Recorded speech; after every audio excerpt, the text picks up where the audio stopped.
Thank you. And I'd like to take a minute just to thank our co-hosts and co-creators, Michelle and all of her staff, for really inviting us into their home and essentially lending us their living room.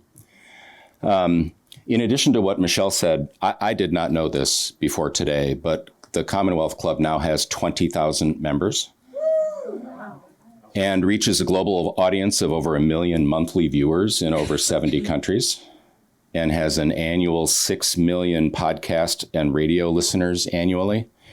So they really, they've been here since 1903, so they've been doing this for about 125 years. But they're a really special organization.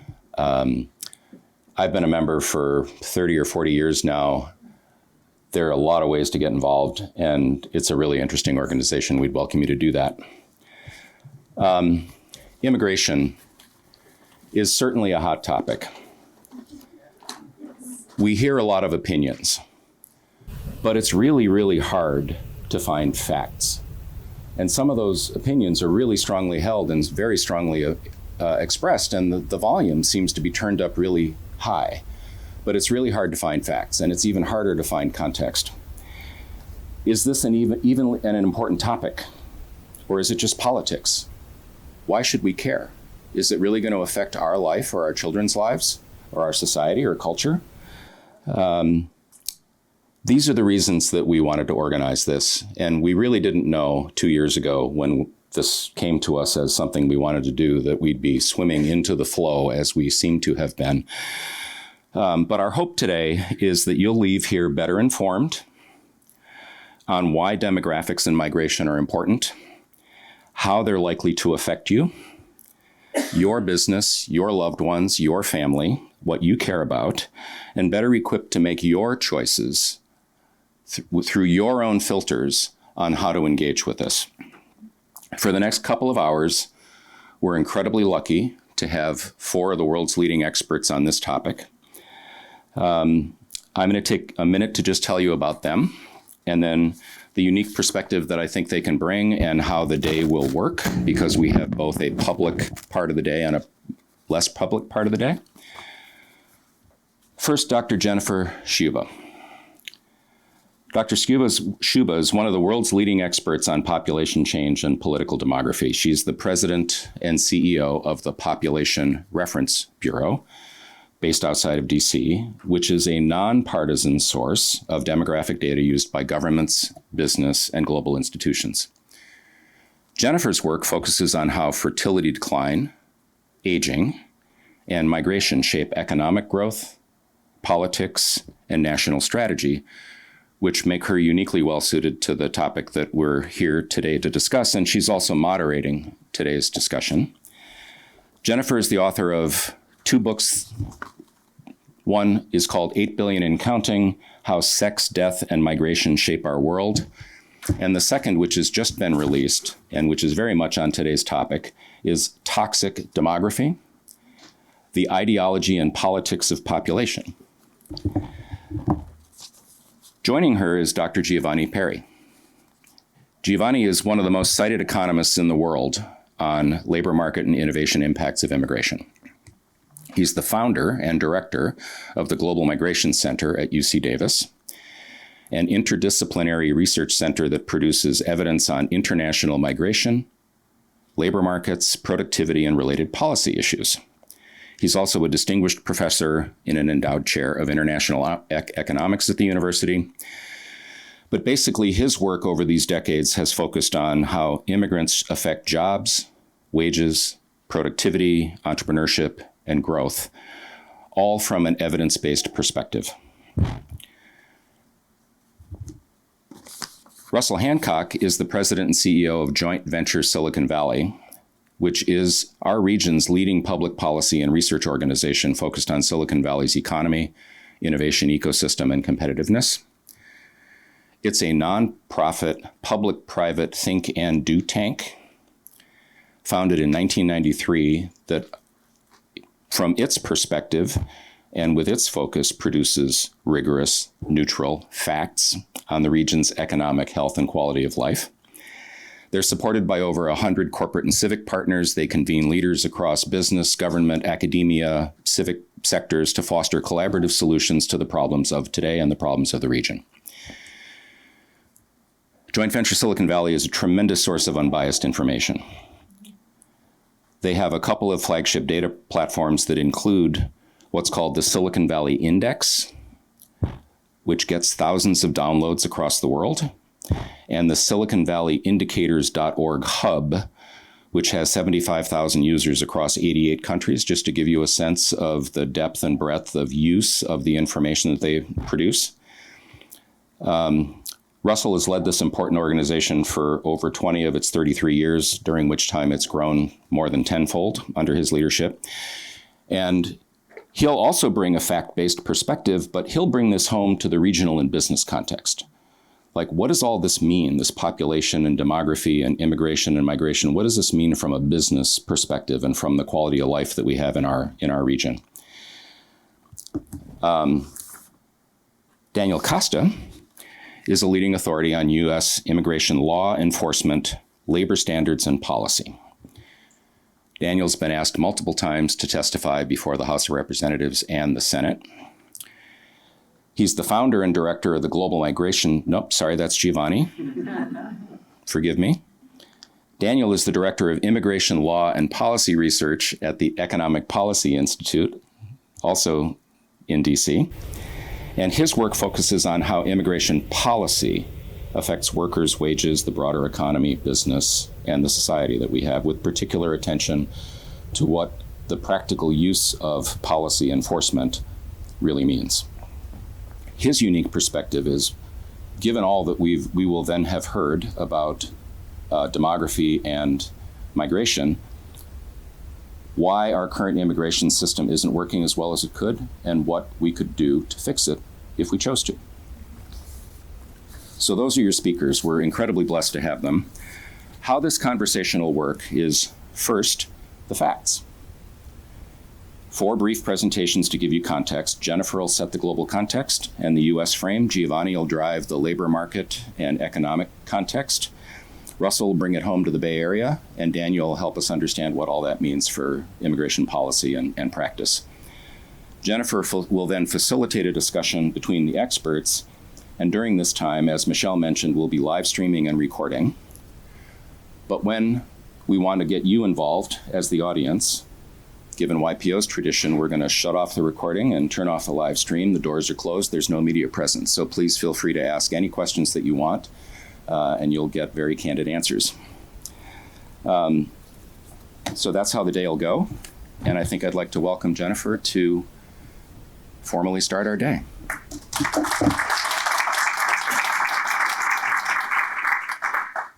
Well, it's a pleasure to be here with all of you, and thank you, Don, for the invitation and the Commonwealth Club for hosting us. This is great. As the person who goes first, it's my job not to talk over time and mess everybody else up, and then as the moderator, I will hold myself accountable to that. So I wanted to start by, let's just queue up here. Great. I wanted to start by giving us a sense of why these issues might be relevant to the community that I know is gathered here today. When I was an undergraduate student, I had this really eccentric professor. She was often late to class, but it was the 90s and you could be late to class. Everyone would sit there forever, no problem. But this particular day, she was extra late. And when she got there, she stopped in the doorway and she waited for everyone to turn their attention to her. And we could see that she was wearing a black armband. And then she came in and started marching military style in front of our desks. And she said, "Today, world population has hit 6 billion people. This is an absolute travesty for our planet. I never had children because there's too many people, and you shouldn't either." Again, the 90s. So things that professors don't say today. I didn't heed her warning. I have 2 children myself, but I was really hooked by the passion that she felt for this topic and the way that she devoted her own life choices to this idea that there was an imbalance in her mind between population and resources. It was really compelling for her. And I think it is, in large part, as I have told her decades later, drove me into this line of inquiry for my own career. Now, as you are about to hear, the world that we have today actually looks quite different from the world that she saw, she had lived, and that even I was living in the 1990s. But, even though what we might consider population problems, that set of things hasn't some ways changed, the importance of those population issues has not changed. I'm assuming that, and Don actually told us that these issues are not necessarily ones that you all have taken up before. So you're probably not as consumed by demographics as I am. But if you're focused on risk, if you're focused on growth, focused on scale, you are thinking about demographics, whether you realize it or not. Now, the eyeballs up here because, no, I hang out here for a while. Yep, the eyeballs here because I really see this as an issue that's not just about informing granular decisions about, who to hire, which we're actually going to talk about some of that today. The different panelists will do this, but also for general strategic foresight. And when I think about strategic foresight, I think we're really asking, how do we prepare today for the world that we'll face tomorrow? And that's where demography comes in. So we're not really making these predictions when we follow population trends, but these trends are among some of the most powerful signals that we have for the future.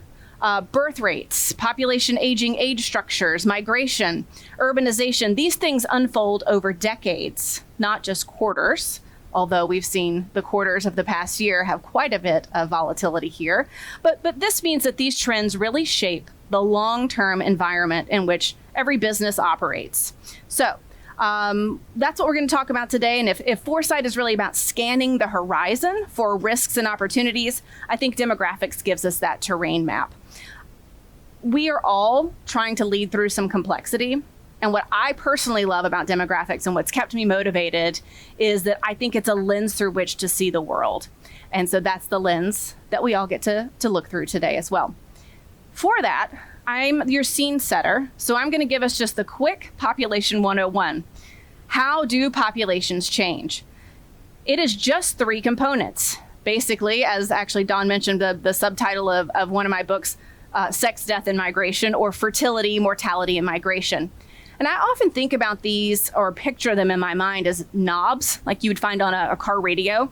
They're turned to different intensities. They produce different outcomes. So for, Silicon Valley, they'd be turned certain ways. You'd have one set of a snapshot here that could be different than Atlanta, Georgia, for example. Now, I'm actually going to end up talking a lot about fertility rates in the few minutes that I have. But that's because these things are all here together. It's because those different intensities, they change the population snapshot. And the moment where we are today, I think we have to do more to put those trends in conversation with one another rather than just see them as siloed. Certainly, that is how it's being framed in the national conversation and how the media is framing it. So that helps it be relevant for us today. That makes a very juicy conversation. Okay. So one thing you would need to know is that even as my professor was talking about there being too many people, it's actually the case that the rate of global population change peaked in the early 1960s and has been falling all along. That makes no sense to those of us who've been living on the surface of the planet because all we have seen is exponential population growth, bringing us to this 8 billion and counting people that we have today. But something was really changing beneath the surface. And in fact, how many of you are familiar with the 1968 population bomb by Paul Ehrlich? I'm guessing several people are. Okay, so I put it up here for us as a landmark. When Paul Ehrlich published the population bomb, there were over 120 out of 200 countries that had high fertility rates, meaning women on average had 5 or more children. Out of that same 200-ish countries, if we draw it the same, there are only 8 total countries still have 5 children or more on average.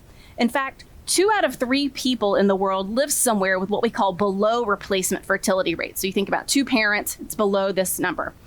And actually, over half of the countries that are this blue person here they're above it are just barely above it. They're under 3. Now, it's very important when we think about a global context that this means that there's at least 2, this real shorthand is divided into different sets of interests out there in the world. And as we move through the next couple of hours and we talk about migration policy, it's going to become very obvious to us, it already is, I think, why it's hard to make national level migration policy. It should be really obvious why it's hard to make international migration policy. So we see these diverging interests here. Let's just show where they are around the world to understand that. This probably comes as no surprise to you. All you need to be able to see from the back of the room is the colors, which is the places where it's red is where it's higher, blue is lower. And it's as you would expect.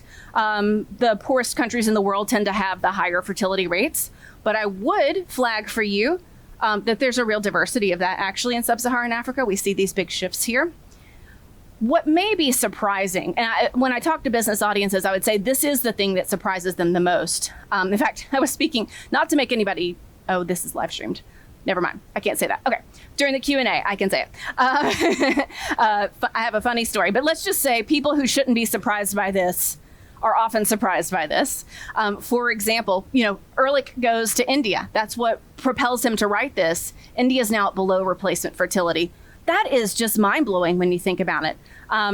Canada, 1.3, Chile, 1.0, Thailand, some of the lowest fertility in the world, 1 child per woman on average. And I think what's remarkable is that even our traditional sending countries for migration are seeing this kind of low fertility rates, which leads to population aging. And so these are the age structures of the United States and Mexico. They both have about 1.6 children born per woman on average.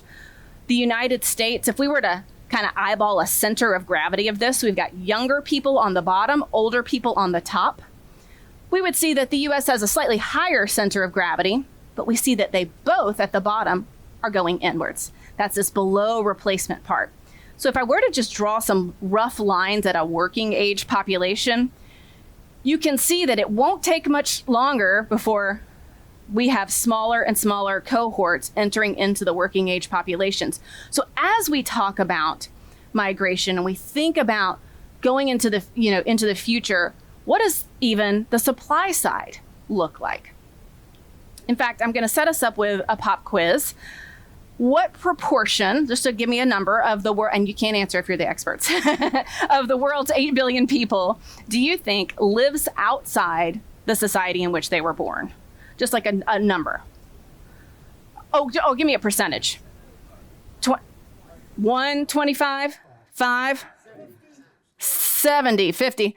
Wow, that's a big spread that we've got here. You guys win the audience prize for the biggest spread I've ever heard.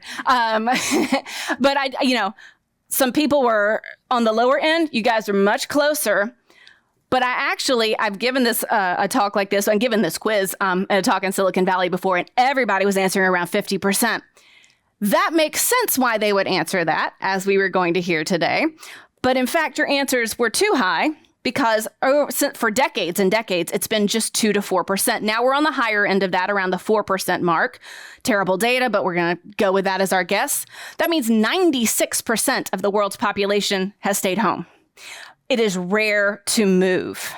It is rare to move. It's actually rare to move in the United States as well, I'll just say. But why are so many guesses off base? Well, if I'm asking in a place like Silicon Valley, as we are about to hear, it looks totally different here. People, this 4% is not spread evenly around the world. That perception matters a lot for how we think about migration. So that's one of the takeaways that I'd like for you to have from what I'm saying is that the facts do matter, but perception really drives our decision-making even more. And the way, when people move, they move their politics, they move their religion, they move their skills. And that really brings us to a very sensitive, emotional parts of how demographics intersects with politics. All right, a couple of things about the U.S. here. I believe you already know this. Again, it's been an interesting year where things like this have been in the headlines.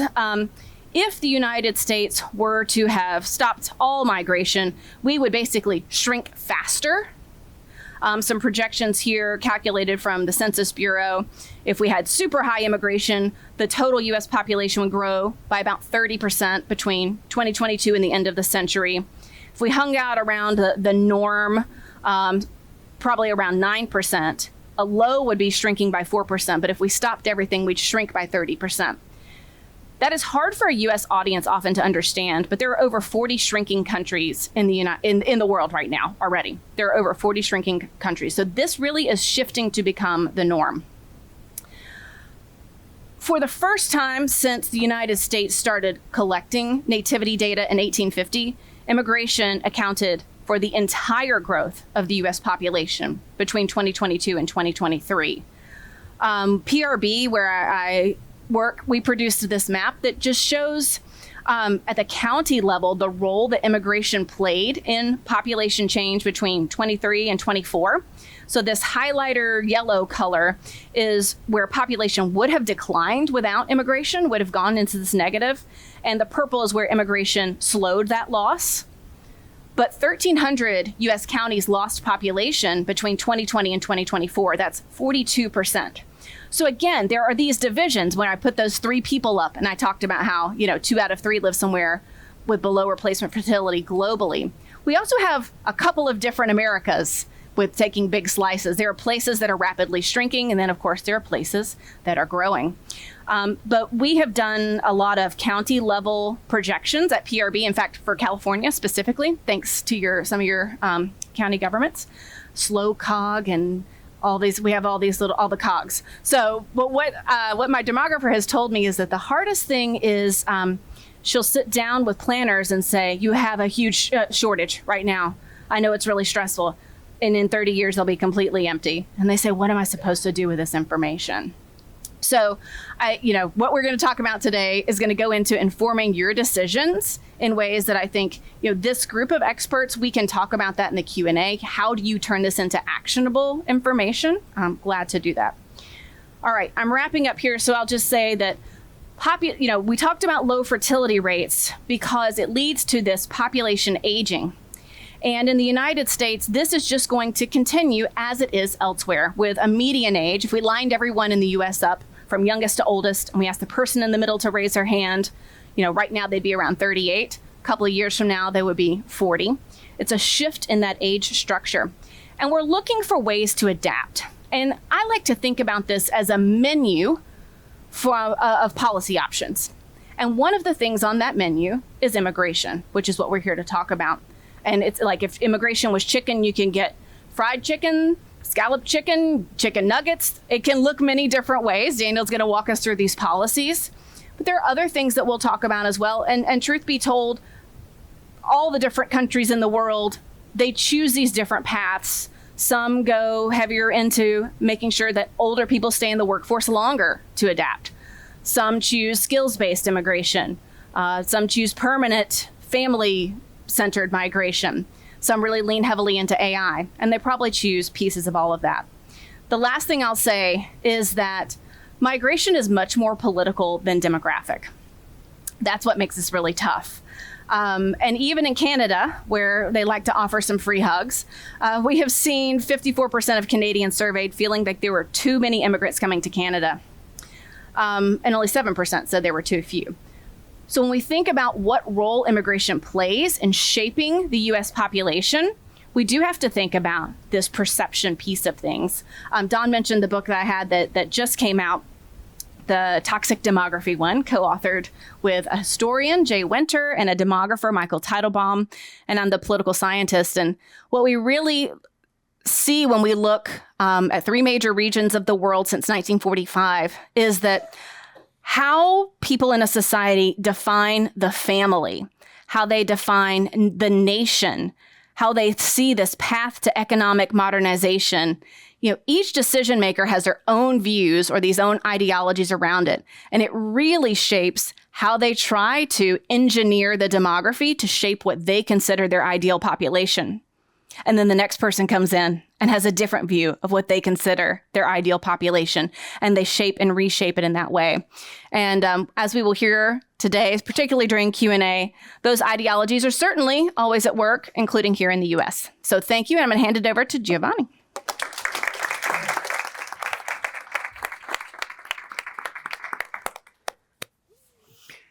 Thank you, Jennifer. This was a great sort of introduction, and I will shift a little bit into focusing into immigration. As you have heard, I have studied for 20 years immigration and the economy all over the world, but in the US in particular.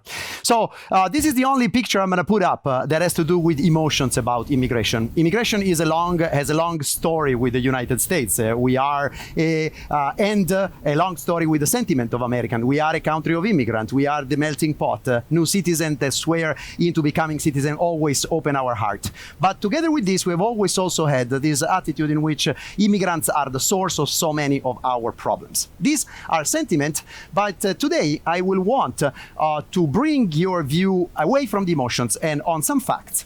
In order to talk about the future of immigration, we need to know a little bit what immigration is and has been for the United States. So I will give you a couple of facts which connect with some of the facts that Jennifer mentioned about migrants in the world and why this is a worldwide issue.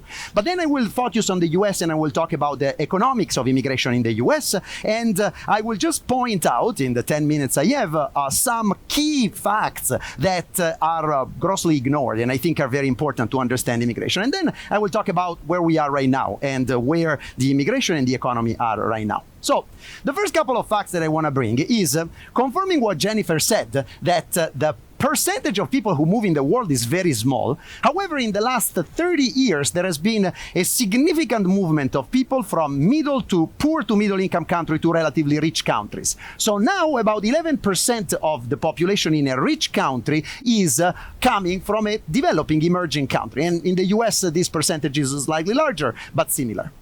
However, the other things that always economists point out together with this is that the people who move are normally people who are a selected group from any country, in fact, if you look at that, who has relatively high education, high skills. And if you look at education, this is very true. But also they seem to have characteristics in terms of willingness to take a risk, adaptability to circumstances. Sometimes people study even health, which really set them apart, which are higher, better than the one who don't move. So they come from middle to poor country, but they are a selected group with very high skills. And the US, I would say, in the last 40 years, and again, we'll realize these things when we may be losing them, has been an exceptional attractor of immigrants. And this has been different, I would say, from most countries in the rest of the world in how many and how diverse inflow of immigrants has had. From the range of worker, less educated, manual worker, to intermediate, to scientists, technologists, innovators, the US has attracted a lot of immigrants, a lot more than many other countries. In fact, the US has the strongest pool in number for immigrants in the world who work in science, technology, engineering, and math. The recent surveys say that about 40 to 50% of graduate people working in STEM in the US are foreign born. And the reason of that are some of the dynamic companies, university, research lab in the US. But also, it has attracted and integrated a massive amount of worker, people who do manual labor, people who do more physical-oriented jobs. In this, I want to just show a quick graph of how this is the percentage of immigrants who have high school degree or less and college or more, comparing Europe, which is the purple, and the US. Both parts of the world in the last 50 years have gone from 4% to 8% of their population made of immigrants who have relatively low education. But the US has pulled apart in terms of how many high-skilled immigrants come in the US. So the US has a balanced inflow of immigrants who are highly skilled, tech, STEM, and worker relatively lower skill. And this, I would argue, has been one of the engines of the strength of growth in the US. Why do immigrants and where do immigrants go? There is overwhelming evidence in the world that immigrants are largely attracted towards highly productive, fast-growing area. If you look at every city in any country, so even living outside the US, you look at Toronto, Canada, London in England, Singapore in Asia, those are locations that attract a lot of immigrants. 1/3, 40%, half of their population is foreign born. And they are normally of two types in this city, the immigrants that go. One are the high-skilled STEM, technologists, engineers, mathematicians, doctors. And then they also fill these jobs in construction, hospitality, personal services that the local people don't do or move out from doing. And the interesting thing of immigrants is that, of course, immigration is fundamental to replace a demographic decline, and this will be crucial. But also is that immigrants are different from the native in terms of their skills, in terms of their abilities, and this will increase this mechanism, which is productive specialization, that I will say something in a second, that is one of the mechanisms and the engine of economic growth of countries. So then how do immigrants do in terms of affecting the local economy? So the soundbite that we hear about immigrants are very often that immigrants depress American wages, is that immigrants push down either the employment or the wage of Americans. Now, this, sort of sometimes the factual basis of this statement is not even, people don't even bother. But the US is a lab in which you can really look if this is true. Because there are some parts of the United States which have grown massively in terms of immigrants. This is just a heat map of how immigration has been a source of population growth in 50 years, 1970 to 2020 in the US. And so we know that states like California, states like Texas, big cities, metropolis like Atlanta, Boston, New York, DC, have attracted a lot. And then there are parts of the United States that have attracted very few. Of course, if you look at this map, already this map coincides in large part with the map of economic growth in the United States. These immigrants, of course, have gone where this city were growing, but also have contributed. So if you look at pure facts, and here, these are scatter plots of growth of immigrants versus growth of wages of Americans across American cities, each bubble is a city, in the 80s, in the 90s, in the 2000s, and in 2010. So if immigrants come in and depress the American wages, this graph will be downward sloping. With more immigrants, the growth of wages of Americans is less. And instead, in every decade, and if you estimate these things more carefully, you find that this correlation is very significant. In every decade, the cities that attracted more immigrants are also the cities where the wages for Americans, for native US born, have grown faster. Why? 3 reasons I'm going to touch. First, in a complex economy, you need people who do a lot of different jobs. And immigrants specialize in jobs which are different from Americans for what economists call comparative advantage. They don't speak the language as much. They are specialized in some manual job. And if they are highly educated, they specialize in science and technology. So if you need many different types of workers and the complementarity across this worker give you the productivity in the system, you can see that if immigrants specialize in somewhat different type of job that Americans, for instance, with relatively low level of education, immigrants do a lot of manual and physical intensive job. To the contrary, native do communication intensive, supervision type of job in which, because they know the local culture, they are better connected, they do better. Think of a construction company. You need manager, engineer, supervisors, construction workers, sales and accountant in order to make it run. And the one that I wrote in red is where the immigrants go. But if immigrants go here, this company grows, is productive, and also hire more manager, more supervisor, more sales accounting, which are Americans. That's why there is not this depressing effect, but there is this complementarity effect. One reason why more immigrant means more growth is this complementarity and specialization. Another reason, which is sometimes omitted but is very important, is that immigrants are entrepreneurs at a rate which is significantly larger than the entrepreneurial rates than natives. For many reasons. One is also that the reason they move you out of your country make you probably more willing to take a risk, to adapt. And they have created firms from the mom and pop shop to the Fortune 500. The percentage of firm which has been created by immigrant, by foreign born, is 2 or 3 times larger per person than the one created by natives. This comes from a recent work that we're doing in which we look at master students who came in the US from abroad and created startup in the US. And this gives you the rate of startup over these 15 years of foreign-born master student and Americans. Foreign-born master students are 4 to 5 times more likely to create a startup company in the US over this period. And then finally, the idea is giving the sign then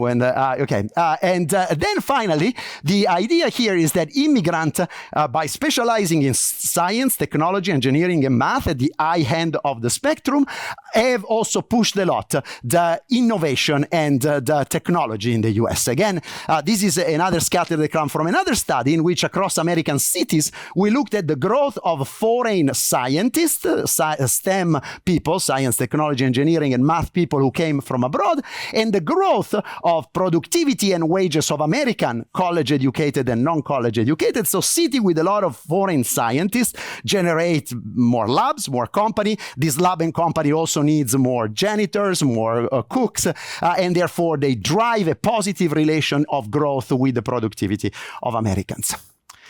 All right. The last part is on what's going on right now. So I've showed you that in the last 30, 40 years, my research seems to suggest that immigrants have been a very important engine of growth in the US. This is the net inflow from the American Community Survey, the net inflow of foreign-born in the US without a college education and with a college education. And this is split, the averages are in the by kind of presidential administration. First Obama, second Obama, Trump 1, Biden, and Trump 2. So here you see one thing which I want to point out is that throughout the last, already starting in 2010, the immigration in the US has been more college educated. These are the college educated, the net inflow, than non-college educated. Non-college educated have had a first drop down, very significant during the first Trump administration. Then during the Biden, there has been a rebound of both. One thing that I think is not discussed enough is that, Biden has been considered as rebounding immigration, but there was also a lot of high-skilled immigration that rebounded in that period. And then 2025, the estimate we have, which are a little bit fluctuating and we will see, is the first year in which we actually have a negative inflow of skilled and college and non-college educated immigrants. So if this drop is confirmed, this is a really new world in which immigrants, instead of growing, are shrinking, the group of immigrants. And not just the workers, but the scientists, engineers, and the people who kind of grow our companies. These are the last graph that I'm going to show you. And this tells you this one thing about population change. And stay with me, I'm going to explain in a second. Let me focus on this. This has been the average growth of American in working age in the 2010, 14, 15, 19, 20, 23, or 24, and split into contribution to growth in this group given by US-born and foreign-born. So what you see is that in the US labor force, there has been already in the last 10 years an yearly decline in the number of people who are doing the less specialized jobs. And only in the 2022-23 period, because of this rebound of immigration has a little bit offset this. In terms of college educated, we still have some college educated growth in the labor force, and immigration is relatively constant. But the fact that US born are become in the labor force, who do those manual type of construction, food type of job, are declining significantly, is associated with this big increase in the number of unfilled jobs that there are in sectors like construction, hospitality, and hotel that depends quite significantly on this group of workers. And in, again, every of this sub-period, the number of unfilled vacancies has been increasing significantly. In 2025, the economy has slowed down, and so the vacancies has gone down a little bit. But as the economy will when the economy will pick up, we're going to hit this problem that there are definitely not enough Americans in those type of level of education and skill that will do this job. And if we cut out this growth, which in 2025 was negative, we are going to have serious issues here. So the trend of 2025 is that we think we counted a total of 300,000 deportations. Here, still a little bit fluctuating. This will be a big number. But I think the most worrying number is that looking at all immigrants that came in the US, there was a decline in the non-college educated and maybe zero net inflow of college educated. So in this situation is adding it up to years coming ahead in which the native population in working age will not grow and then will start declining, as Jennifer has shown. So if I was a politician, this would be exactly the time in which I would consider to thinking about more immigration, actually, in the US. In a recent paper that we wrote, we tried to quantify the effect of this big decline in terms of inflow of immigrant, translating them in GDP losses relative to a world in which immigration would have continued. And, again, I don't want to take you this too literally, but there are some real big losses due to the loss of workers, specialization, innovation, technology, firm creation, and scientific innovation that immigrants do. So with this, I want to leave with the message, with the idea that fewer immigrants and negative growth of the immigrant population is actually going to have some significant economic impact. And I'm letting Russell go after me.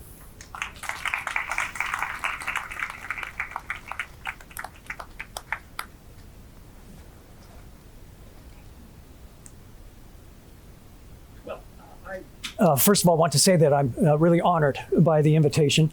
Thank you for that. I'm also honored to join such distinguished colleagues on this panel. If I understand correctly, my job is to bring it home to Silicon Valley. So I'm going to introduce you to Silicon Valley. That's what I'm going to do today, and then suggest why Silicon Valley matters to America's future and its trajectory. And then I'll also be saying a word about the contributions of people coming to this country and how they have helped Silicon Valley grow.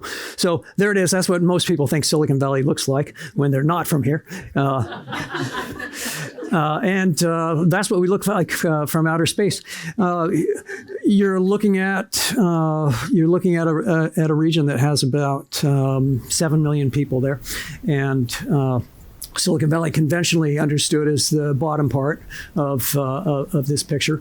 Although I want to actually disabuse you of that notion. We think of Silicon Valley as the Bay Area. We think it's synonymous, one and the same. It used to be a phenomenon that started down here, but the footprint for that has spread. And the footprint for what? What are we talking about? Well, we're talking about two things. We're talking about the phenomenon of innovation, and we're also talking about the phenomenon of entrepreneurship.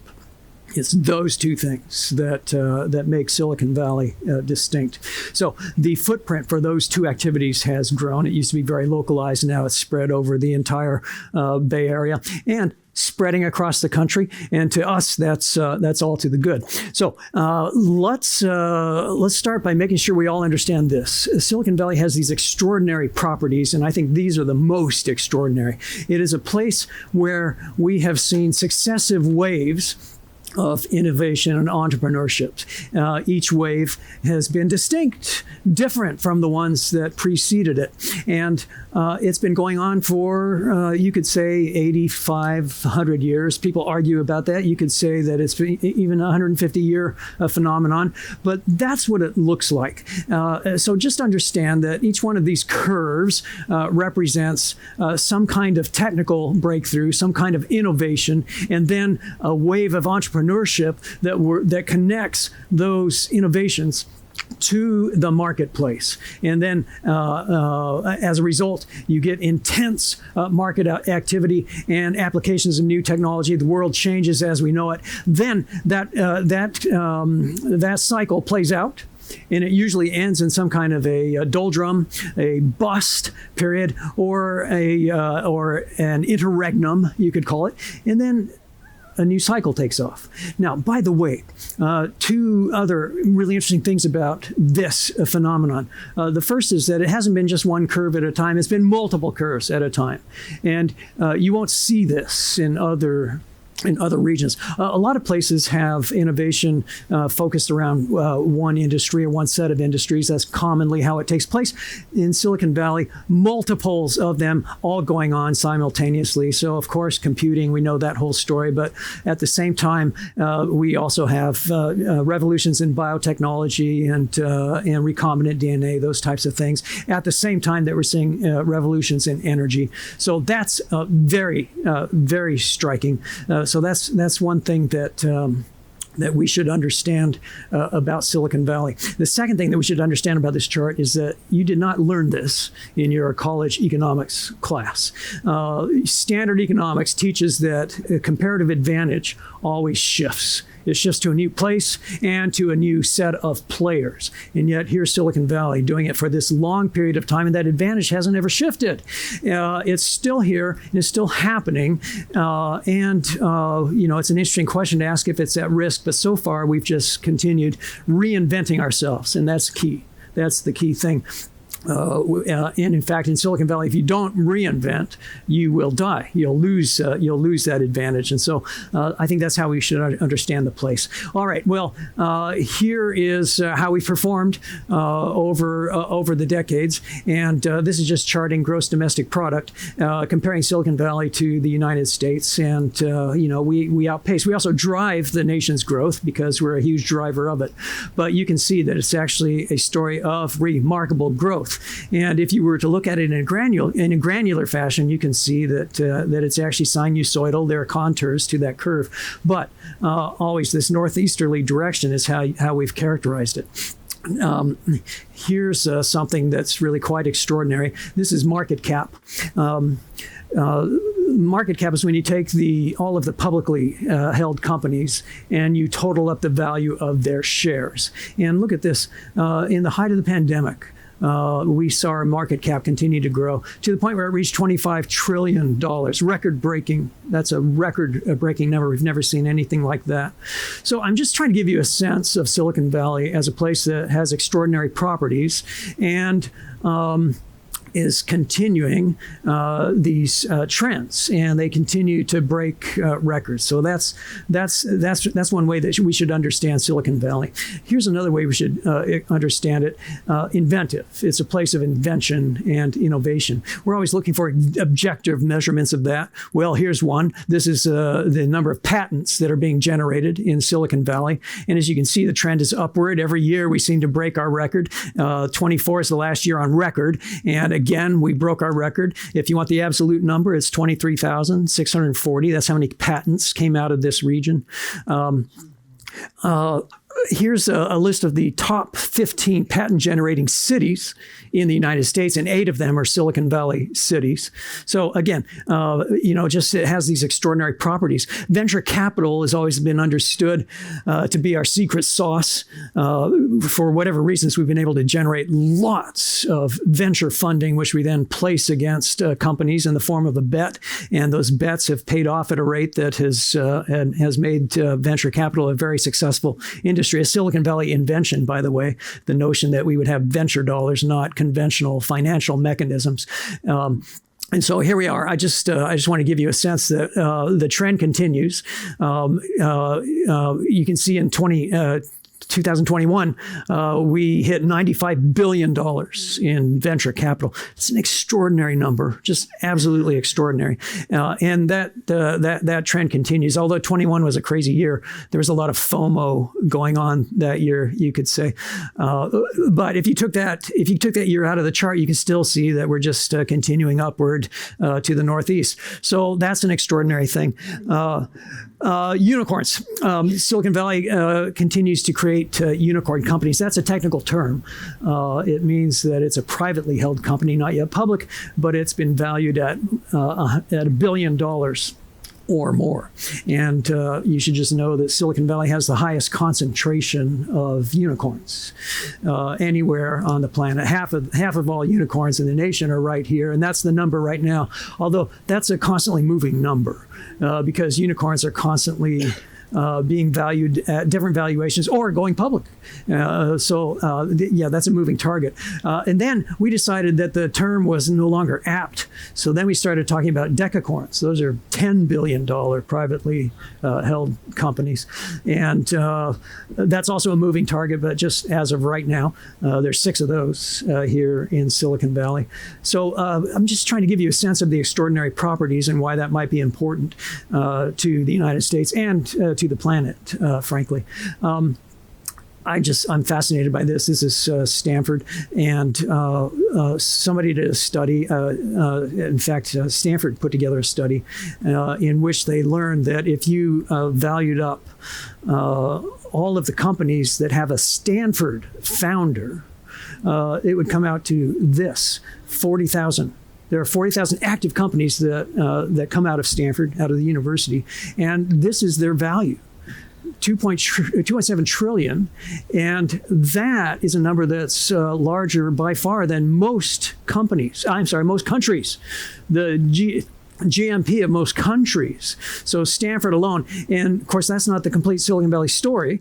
You have to add in Berkeley and all of the other, Santa Clara University, San Jose State. There's also company formation there. But just Stanford founded companies are accounting for 5.4 million people in the workforce right now. So again, I'm just trying to give you a sense of Silicon Valley, its place in the world economy. Does it matter? Clearly it does. Let me just blow past this, and I want to get to the question of the day. Let me just cover this very briefly. The key question, you go back to that first chart where we were talking about the waves of innovation, entrepreneurship, and we're at a plateau at the moment, but everybody's asking the question, well, artificial intelligence, that will be the next wave, surely. And so the story will repeat itself. And so I thought you might be interested to know if that's the case, is that bearing out? And so we have some preliminary indicators. And here's one. The venture dollars that are going to Silicon Valley AI companies outstrips the venture dollars going into other industries and other places. So that's one thing. Here's our share. Look at this.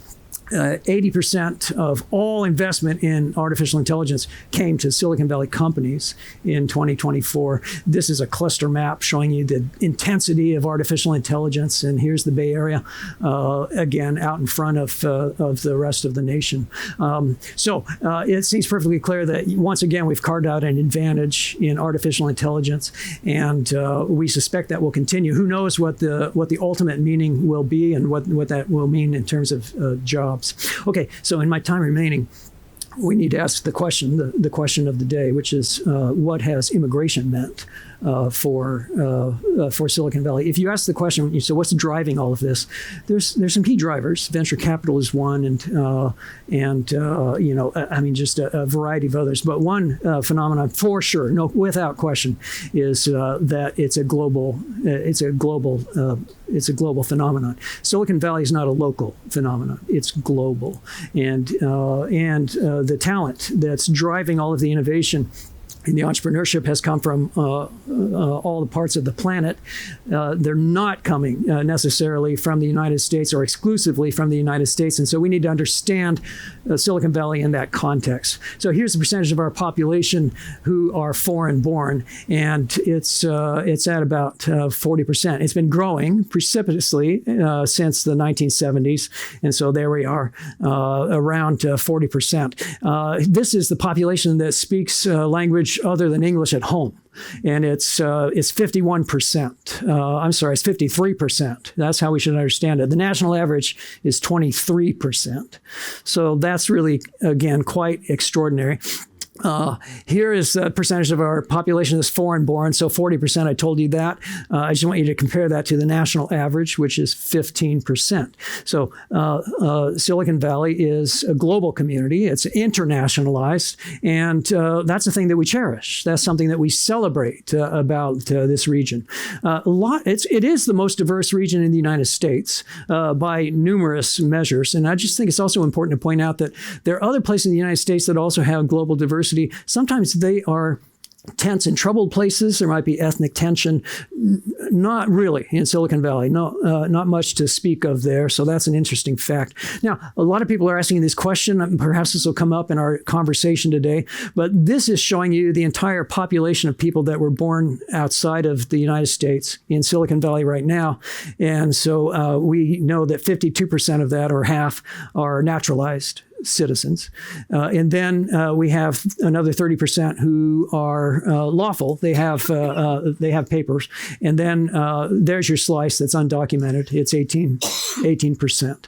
So, that informs important conversations. Now, in the technical fields, in tech, in other words, the conventional Silicon Valley phenomenon, just be mindful that it's about 70%. The tech workforce is 70% foreign born.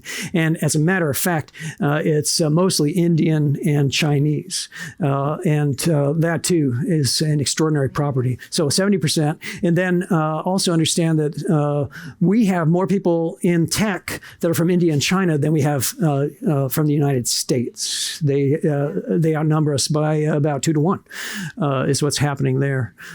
So let's also understand this about startups. Half of startups in Silicon Valley have one founder, at least one immigrant founder. We know that to be the case. And then unicorns, we can also tell you, we showed you those earlier, about half of unicorns also have an immigrant founder.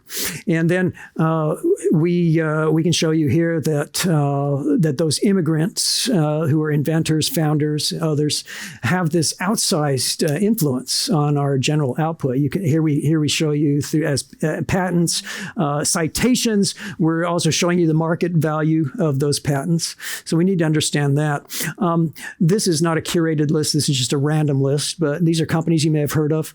All of these companies have immigrant founders and immigrant leaders, all of these.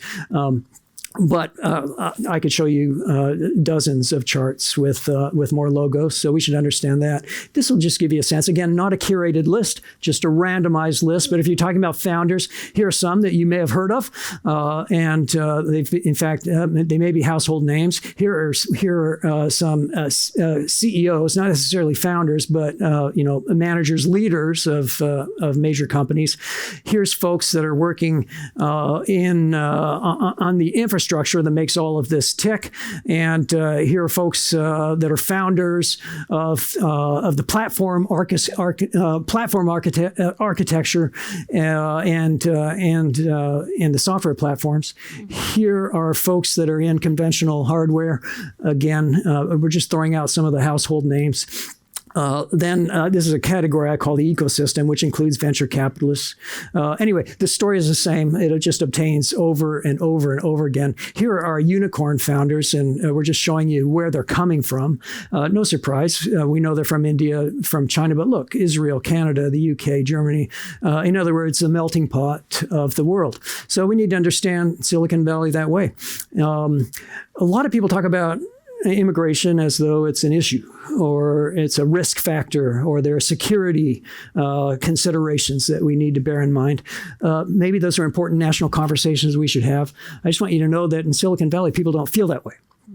In Silicon Valley, people just feel like we're a member of a global village and that it's a very happy way to build communities, and that immigrants are our friends, they're our partners, they're our collaborators, they're our co-founders, they're also our spouses. Thank you.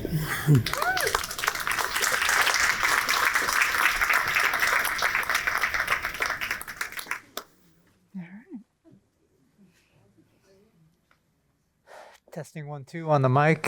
Is it working? Yes, all right, great. Thanks. All right, I'm going to put this up here so that I can time myself. I timed it at about 1 minute over. I'm going to try to keep to it and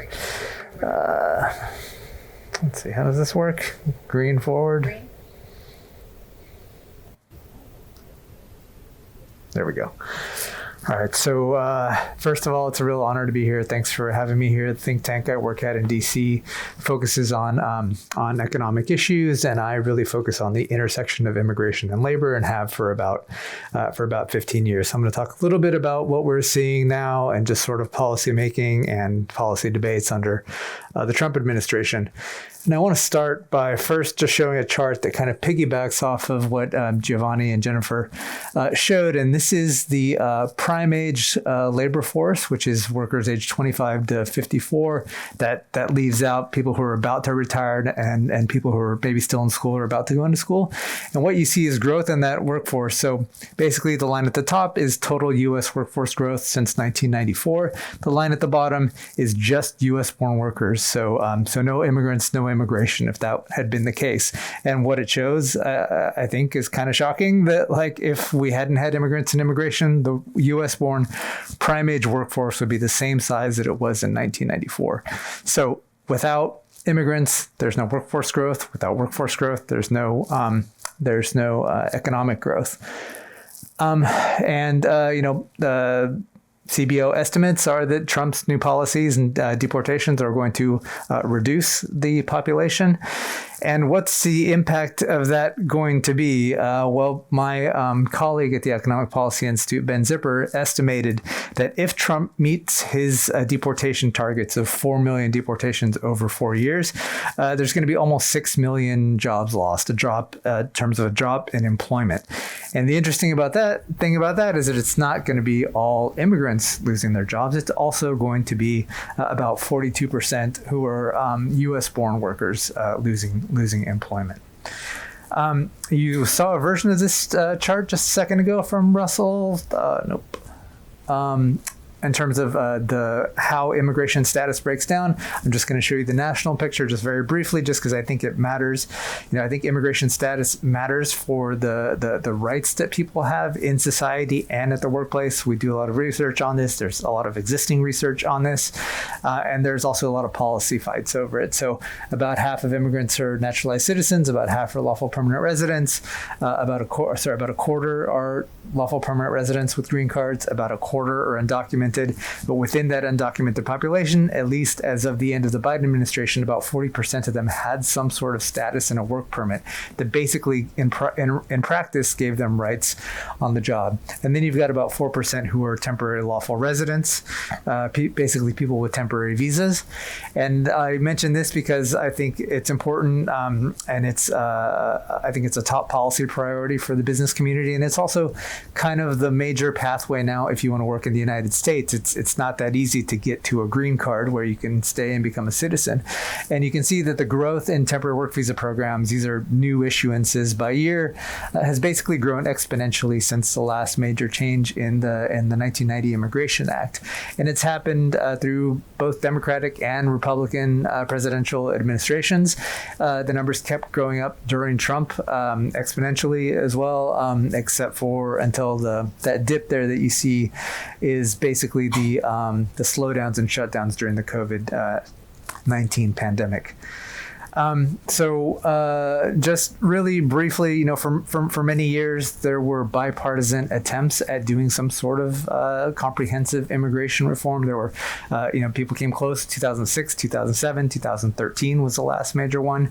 But these are the basic elements of, what a package of immigration reform could look like. It's border security, E-Verify for interior enforcement, something on employment-based, both green cards and work visas, legalization for unauthorized immigrants, including dreamers and people with temporary protected status, and then some sort of a compromise on farm labor, basically legalization for the probably million farm workers in the country who don't have status, and some expansion of the temporary work visa programs for farm workers.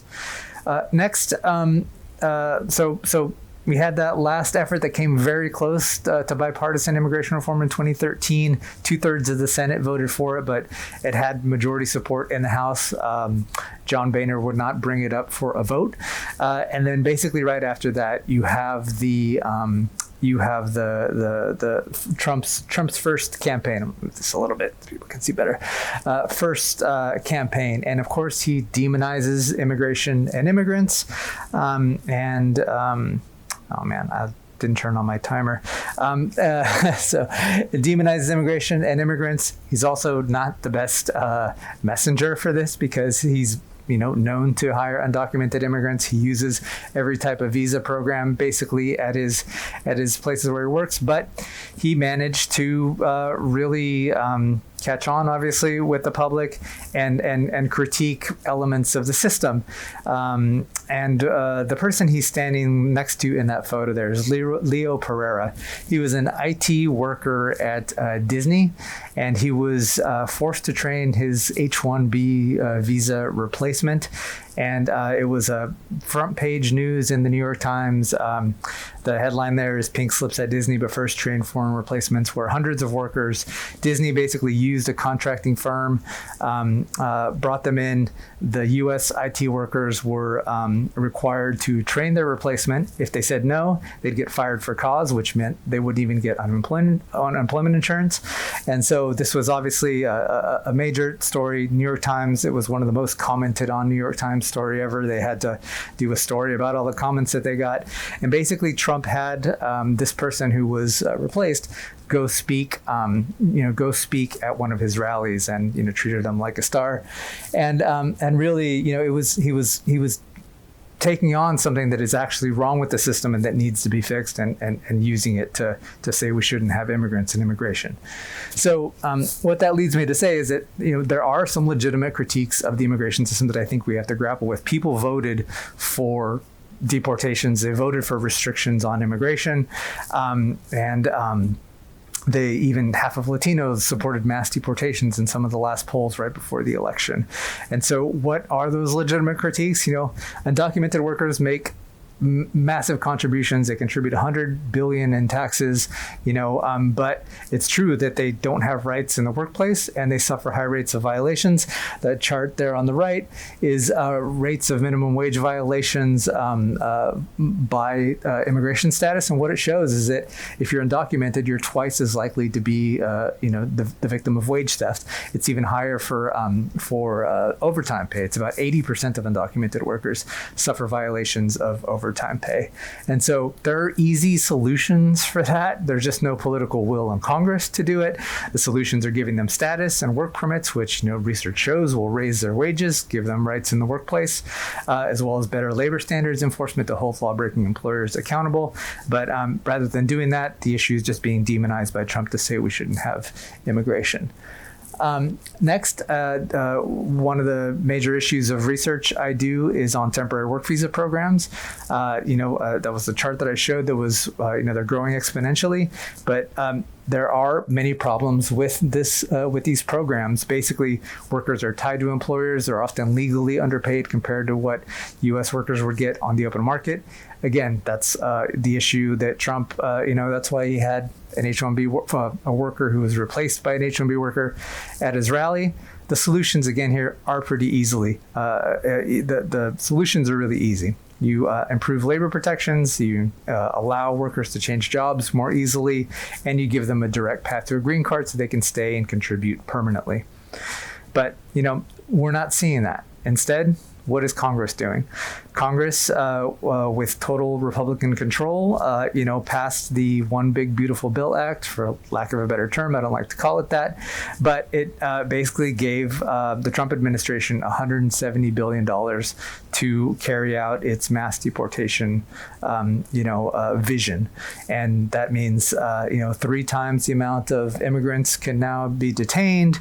They're going to hire 3 times as many ICE officers, many more Border Patrol officers. You're seeing more border militarization, more audits of employers, which are going to skyrocket, more raids. And I think really depressingly, this is all, some of it was paid for by cutting millions off of Medicaid and food stamps. This chart here is just to give you some scale of the amount of money that has gone to immigration enforcement on the left. That's a breakdown of what was in the bill for Trump's immigration enforcement. $30 billion were already the regular annual appropriations of immigration enforcement. The rest is all new money. And then you compare that to what we spend on protecting workers. Labor standards enforcement agencies like OSHA, the Wage and Hour Division, the NLRB, all together got $2.2 billion. So that really shows, what our priorities are. Congress's priorities are detaining, terrorizing immigrants. And not really with protecting workers, even though Republicans say that immigration is all about improving conditions for workers. So, what is policy making looking like now? Congress is mostly taking a back seat. The only places where they're actually making policies is through the appropriations process. They just came out with a bill from the House and the Senate to give $30 billion more for immigration enforcement to Trump. So that's been their main role. The executive branch, Trump basically has almost unfettered authority. The courts can weigh in, and there's a number of policies that many of you may already know about, like the $100,000 fee on H-1B visas. All of these, the travel and the visa bans, all of these are, there's litigation on all of them. So what ends up happening with them is still to be seen. But we do know that, obviously the Supreme Court has been extremely deferential to Trump. And then, Congress can't even do that much anymore now. Even if the Democrats, say, win the House next year, they'll have a very hard time restraining Trump because he already has enough money for ICE and Customs and Border Protection to last him until the end of his term.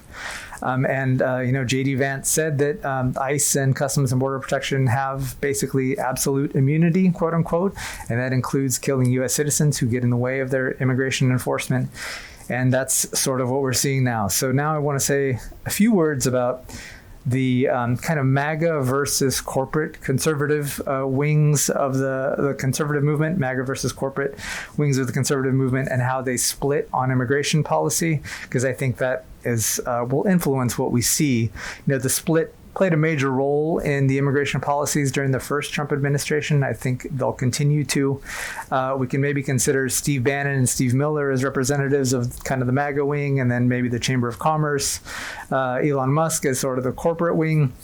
And, we have a case study to point to. Many of you may remember around the beginning of the second Trump administration, there was a split on H-1B, sort of MAGA versus corporate wings having a big public fight about it. Vivek Ramaswamy was excommunicated for his comments on it and basically had to go run away to Ohio. And I'll let, I guess, Elon Musk speak for himself about I didn't change that. Sorry about that. That was some headlines about that split.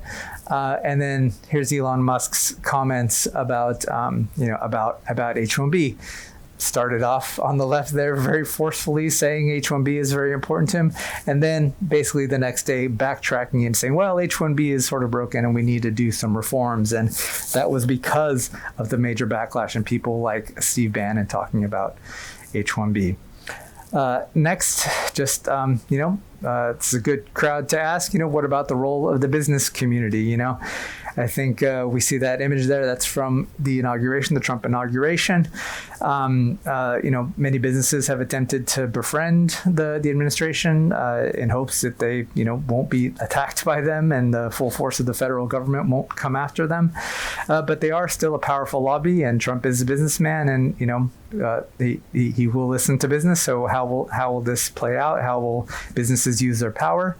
Will they speak out? And what about the role of small businesses? I think I've talked to some small businesses, and they feel like they're not being heard by the Trump administration, and it doesn't seem like Trump cares as much about them. And then I'll end here with this slide and just say I think there's a number of reforms out there that would support lifting standards for all workers and increase solidarity between both immigrants and U.S.-born workers.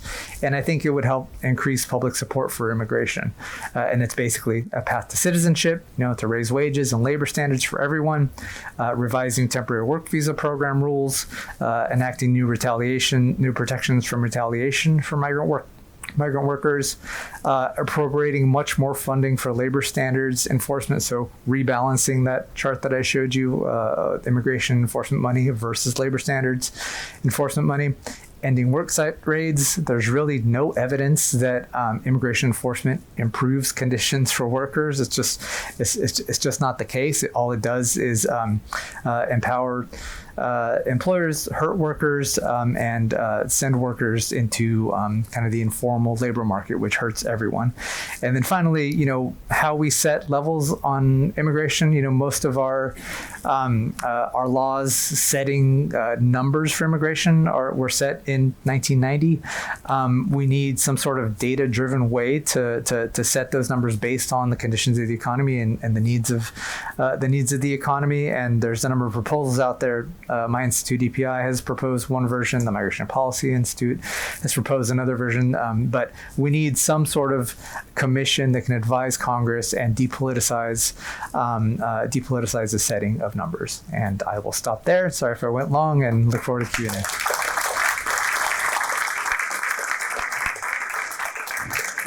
Those were great. And I have to say that when I zoom out and think about our 4 presentations, they're so rational. They were very evidence-based. They were very reasonable. They were grounded in data.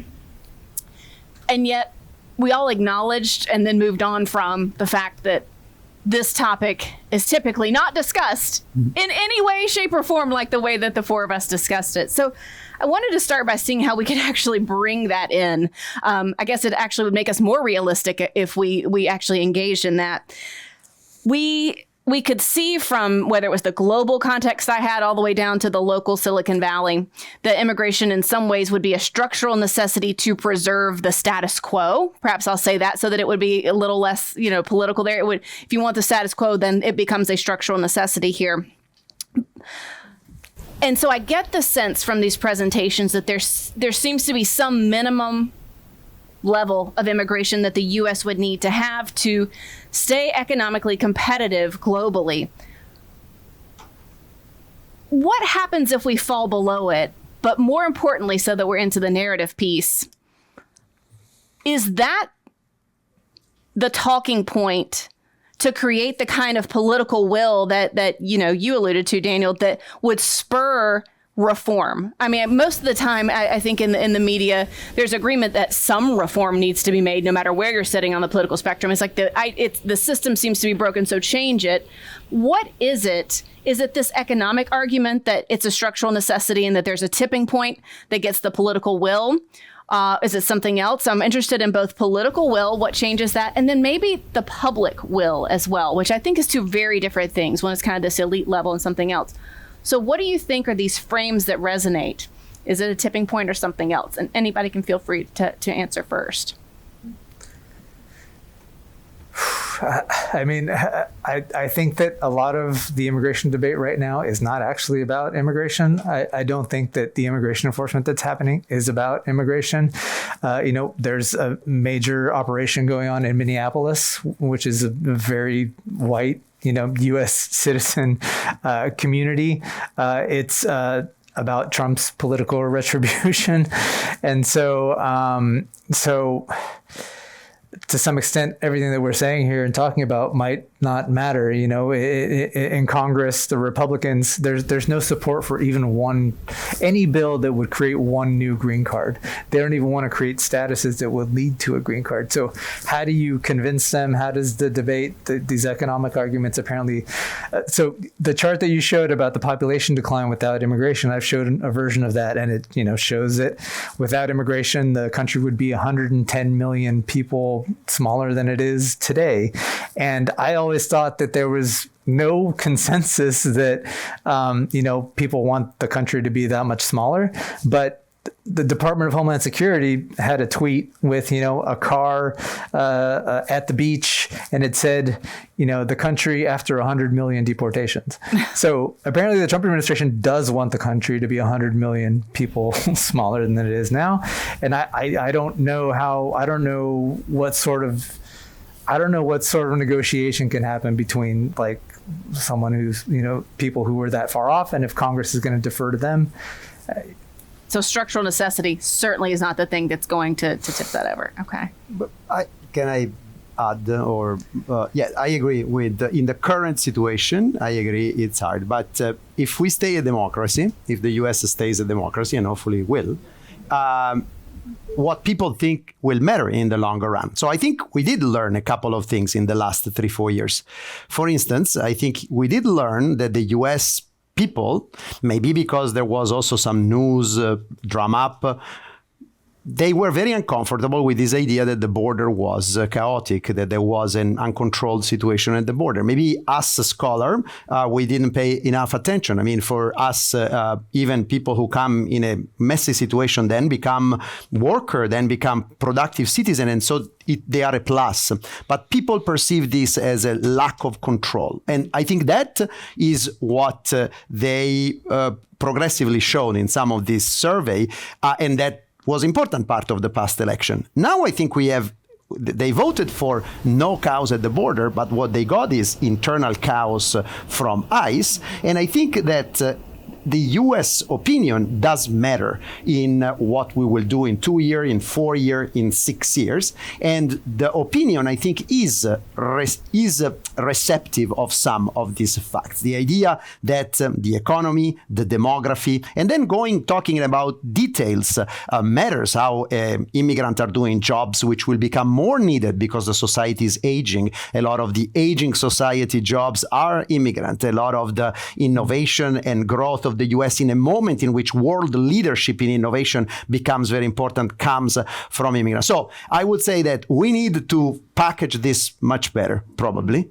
But some of these facts going towards the next election and feeling that people have, I think, been pushed too far in the opposite direction now could be impactful. Mm-hmm. Ultimately, the immigration decision, though, is political. I agree with this.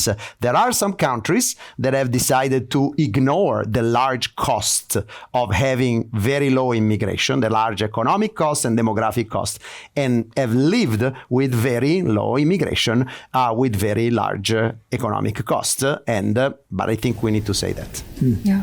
How about you, Russell? When you go and talk to different groups, is it that economic frame that resonates with them the most, or do you find yourself having to pull other ones in to steer them aboard? Well, I think Silicon Valley is a place that thinks expansively, and it's not coming from a standpoint of scarcity. It's coming from a standpoint of abundance. Great book, by the way, that I recommend, Ezra Klein, Derek Thompson. It's called Abundance. And that's their framework. But that framework has never resonated with Americans. And this goes all the way back to the nativism scares in the John Adams administration. We have a long history of fears, and those fears being expressed as a scarcity agenda. If there's a villain, there's a foe who's going to take what's rightfully mine. And that's how these things are framed. So it's in Silicon Valley, it feels like we have two options. One is to just change the conversation altogether and say that actually this is not a case of scarcity, that we can have a growth mindset, and that language comes naturally in Silicon Valley. The other option we can pursue is to use the same tactics, which is to help people understand what America looks like without immigration and why that would never be in our interests, that there's a better future, and that we're foregoing opportunities and good things and comforts and all of the rest that we would want and that we express in elections. So I think there's an opportunity, but people have to be fact-based, articulate, and then they have to find the same place of connection deep in the soul of voting publics. The Soul of the Voting Public. That sounds like the name of a great book that you should write, actually. You open it up and there's nothing inside. Okay, so, all right, I'm going to ask one more. So, I talked about, somewhat inelegantly, immigration being on the menu of things that we could order when we think about adapting to this major demographic shift of population aging and eventual depopulation. I said, you can cook the chicken many ways. So I'm going to ask you guys how to order the chicken, okay? What are the pros and cons of the different migration schemes? Giovanni, you mentioned, I'm very glad you did a moment ago, that there are countries in the world that have said, we are going to choose not to order that, or just make it this very much, early appetizer. And we're doing this with all intention. We understand the consequences. And there are consequences to each of these paths, right? You just choose your own adventure. So if you're thinking about,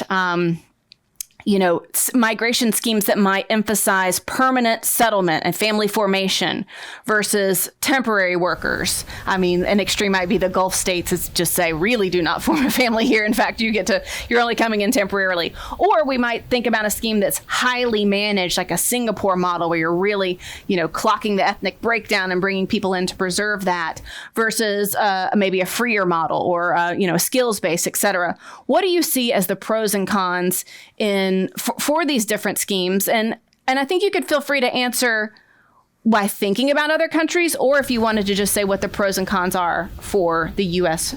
in particular. Giovanni, you want to answer first? Yes, this is a very good question. So I see a couple of ingredients that a good immigration system needs to have, even before defining the detail of the immigration system. One is that I think we should increase more the labor economic part of the immigration visas. So I think a country can choose the immigrants that are allowed, and if a country needs a worker, needs to grow, and should prioritize along those lines. So a more employment-based, and the family, of course, I would say immediate family is a given. They need to come. People need to come. Extended family is an area where I think maybe we can be a little bit more thoughtful. In the modern world, uncle, aunts, brother, adult children, maybe less. So if you want to shift, I would say that kind of the immigrant that the U.S. labor market and economy can absorb should be an important part. And then I would also emphasize that there are some sort of the refugee part of the system, which are these people who have been very unlucky and persecuted in the world. And by the way, in the U.S., they have done extremely well, even from an economic point of view. It should also be a part that we preserve and that we maintain in efficient system going forward. The second thing that I would say is that the anomaly of the undocumented, of the very large number of undocumented, is an anomaly that needs to be fixed from an economic and and human point of view. And so fixing that and finding a path to work and regular status for that group will have to be a priority for the U.S. And finally, in the U.S., science and technology has been one of the huge attractor and one of the huge elements. And so the group of people who come for those into the university, into lab, into research center needs to be prioritized as well. With all this, I actually see that in all this group, the U.S. can absorb very easily with this demographic 1 million immigrant per year in the next period, just to offset the decline of the labor force. So I think there is room for organizing things along those lines. Thank you. Either Russell or Daniel want to weigh in? Please, Daniel. I think I would say that sort of as a general principle, any system that creates people with two tiers of rights, both in terms of political participation and in the workplace, is ill-advised. You mentioned the kafala system is maybe the most extreme version of it, but the U.S. version of it is not that far off if you really think about it in practice, because you have this large pipeline of people coming in on temporary visas and a very small number of green cards. And so you end up with people on these temporary visas, which employers control the status of. If you complain and get fired, you become instantly deportable. We need people to be able to get to a green card and be able to have equal rights. If you want to restrict the numbers based on economic conditions, you can do that. The UK has an advisory committee called the Migration Advisory Committee that was started in 2008. It's a number of labor market experts. They analyze occupations, occupational shortages. They look at top-down data like unemployment rates, whether or not wages are rising. And then they also do bottom-up data. They call it bottom-up data, which is interviewing employers and unions to see what's actually happening in the labor market. And then they decide, well, this is our target, or this is a shortage occupation where we should prioritize immigration. I think just a more rational system like that, and getting people to have status, a status that gives them equal rights, is really, I think what the part that I would focus on. I agree with a lot of what Giovanni said as well. Gosh, I just want to associate myself with both of these distinguished thinkers. I agree with everything that's been said. I guess I would just comment on the irrationality of having people go through our universities, through our education system, and then sending them home again. That's not in our interest. So yeah, staple a green card to every diploma. Absolutely, we should be doing that. Popcorn style ends us, which is 10 seconds or less. Biggest myth you encounter. I don't mind going first to say it is that global migration is the norm, and it's never ending. That immigrants are lazy and take our jobs. Same, +1. That one, definitely. That you can just get in line, to your question. Yeah. There's no line. There's not really a line. There's some ways to do it, but there's hardly any numbers, and it takes years, and you got to leave the country for 10 years if you've been here undocumented for a little while. All right. Thank you to all the panelists. Thank you for inviting us here and for hosting us. Appreciate it.